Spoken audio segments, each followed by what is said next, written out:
Tak a už se nahrávám. Ahoj.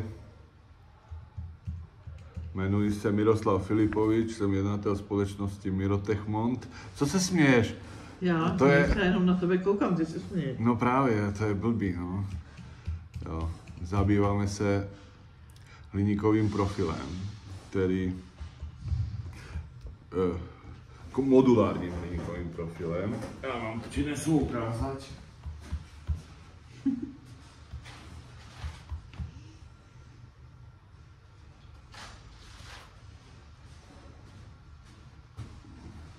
Tak, pak vás provedu trošku firmou, asi, abyste viděli čím. Něco takového.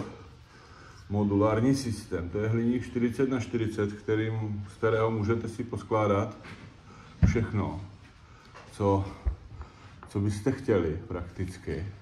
A tady nám už letí štíhlá výroba.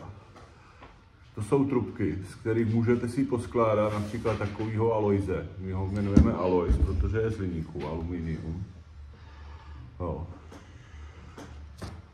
Máme různé spojky a spoustu druhů prakticky.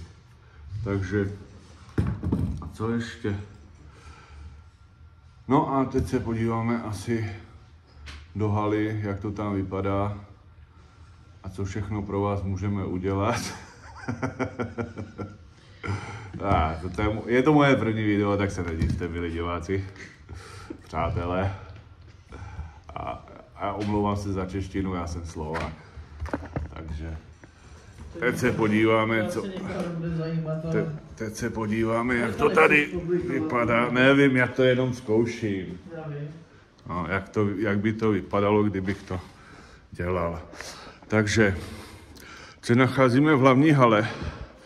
Já to přepnu na druhou stranu, tady to auto. No.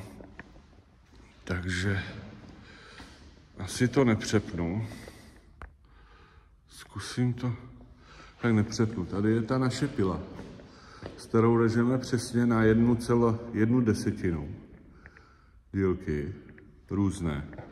Různé profily. Tady máme pak ty profily, kterými se zabýváme, nějakých vzorky.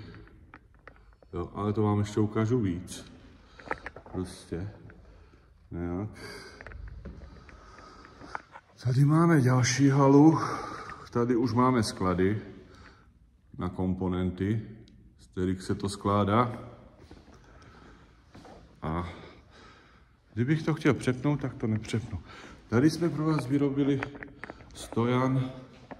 No to je to, že já jsem totálně amatér v elektronice.